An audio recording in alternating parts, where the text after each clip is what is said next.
मी advocate आकाश गोविंदवाड. आज आपण ह्या व्हिडिओमध्ये 498 या केसबद्दल डिस्कस करणार आहोत.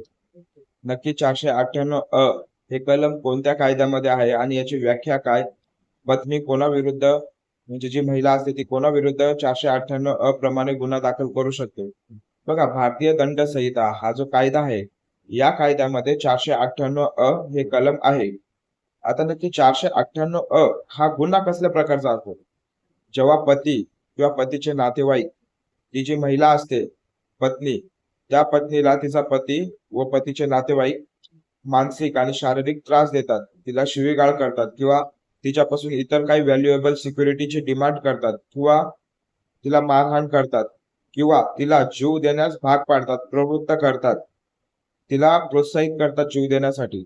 अशा प्रकारचे जर काही कृत्य केलेलं असेल पतीने किंवा त्याच्या नातेवाईकांनी, तर पत्नी पोलीस स्टेशनला जाऊन तिच्या पतीविरुद्ध आणि पतीच्या नातेवाईकांविरुद्ध गुन्हा दाखल करू शकते. आपण जर बघितलं तर 498 ची केस ह्या बऱ्याच आता केसेस आपल्या भारतामध्ये चालू आहेत आणि हायकोर्ट, सुप्रीम कोर्टाच्या निदर्शनास आलंय की काही खोट्या केसेस सुद्धा काही महिलांपासून दाखल केल्या जात आहेत. पण आपण जर बघितलं तर काही महिला भगिनी आहेत, त्यांच्यावर खरंच खूप अन्याय अत्याचार झालेला आहे आणि खऱ्या देखील केसेस आहेत त्या 498च्या, ज्या की महिलांवर तिच्या पतीपासून, पतीच्या नातेवाईकांपासून अन्याय अत्याचार सुद्धा झालेला आहे. आणि असे बघण्यात आले की खोट्या सुद्धा केसेस दाखल झाल्या आहेत. पत्नी तिच्या पतीवर आणि पतीच्या नातेवाईकांवर खोट्या केसेस सुद्धा दाखल करते. आपण ह्या व्हिडिओमध्ये आज मी तुम्हाला पत्नीच्या बाजूने कायदेशीर बाजू सांगणार आहे आणि माझा जो येणारा दुसरा व्हिडिओ असेल, दुसऱ्या व्हिडिओमध्ये मी पतीच्या बाजूने आणि त्याच्या नातेवाईकांच्या बाजूने, जर त्यांच्या विरुद्ध 498 ची केस दाखल झाली असेल तर ते लोक कसा बचाव करू शकतात या केसमधून, मी दुसऱ्या व्हिडिओमध्ये सांगणार आहे. आणि ह्या व्हिडिओमध्ये आज मी पत्नीच्या बाजूने बोलणार आहे.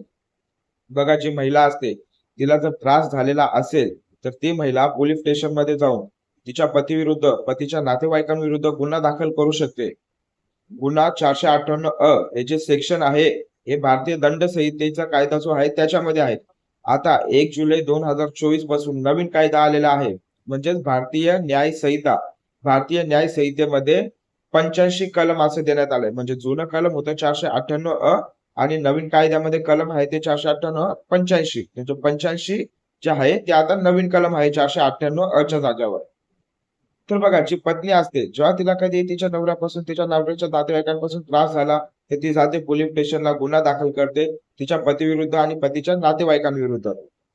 जेव्हा कधी महिलेने तिच्या पतीविरुद्ध आणि पतीच्या नातेवाईकांविरुद्ध गुन्हा दाखल केला तर जे पोलीस अधिकारी असतात, ते पोलीस अधिकारी तिच्या पतीला आणि पतीचे नातेवाईक, म्हणजे ज्या कोणाचे नाव त्या पत्नीने, त्या महिलेने FIR मध्ये सांगितलेले आहेत, त्या सगळ्यांना पोलीस अधिकारी जे असतात ते नोटीस देतात की तुम्ही पोलीस स्टेशनला या चौकशीच्या कामी.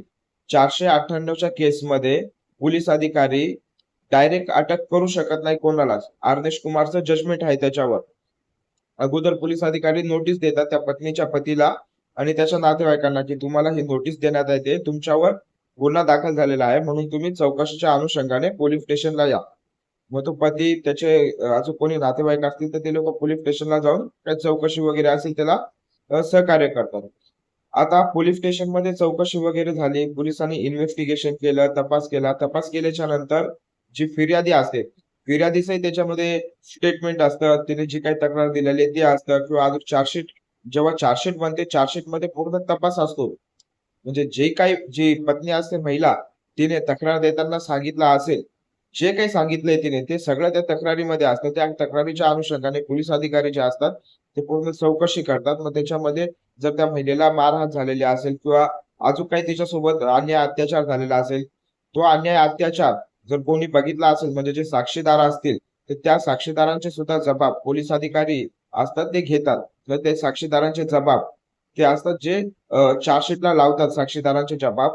आणि चार्जशीटला लावल्याच्या नंतर अजून काही इतर गोष्टी पोलिसांनी केलेल्या असतील, म्हणजे तपासाच्या दरम्यान काही पत्रव्यवहार वगैरे असेल, काही रिकव्हरी वगैरे असेल, तर ते चार्जशीट मध्ये लिहितात.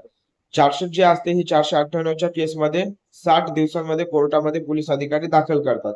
आता चार्जशीट दाखल झाल्याच्या नंतर पुढची परिस्थिती काय असते? चार्जशीट दाखल झाल्याच्या नंतर जे आरोपी असतात, आरोपींना कोर्ट नोटीस काढतं आणि आरोपींविरुद्ध खटला चालवतं. मग खटला चालवणार कसा? मग त्या आरोपींना बोलवणार, त्यांच्या विरुद्ध चार्ज फ्रेम करणार, म्हणजे त्यांना सांगणार तुमच्या विरुद्ध असा असा गुन्हा दाखल. न्यायाधीश साहेब जे असतात ते न्यायाधीश साहेब जे आरोपी असतात 498 च्या केस मधले त्यांना सांगतात की तुमच्या विरुद्ध असा असा गुन्हा दाखल झालेला आहे 498 चा. तुम्ही तुमच्या पत्नीला, त्या महिलेला मारहाण केली आहे किंवा जे काय असेल त्या महिलेने तक्रार दिलेली असेल तशी तक्रार त्यांना सांगतात आरोपींना. मग ते आरोपींवर आहे. आरोपींनी जर गुन्हा कबूल करतात किंवा नाही, आरोपींनी जर गुन्हा कबूल नाही केला तर मग तशी त्यांच्या विरुद्ध केस चालते.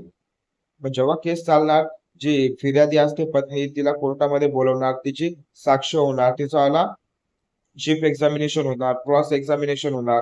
आणि हे पूर्ण खटला चालल्याच्या नंतर जर सरकार पक्ष म्हणजे पोलिसांच्या बाजूने जर पुरावे जर गंभीर असतील, म्हणजे महत्वाचे पुरावे पुरावे असतील, स्ट्रॉंग एव्हिडन्सेस असतील, तर तशा केसेसमध्ये जो पती असतो आणि त्याचे नातेवाईक असतात त्यांना शिक्षा देखील होऊ शकते.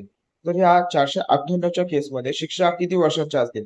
बघा, फक्त 498 हे एवढंच कलम असलं, नवीन कायद्यामधला 85 कलम आहे.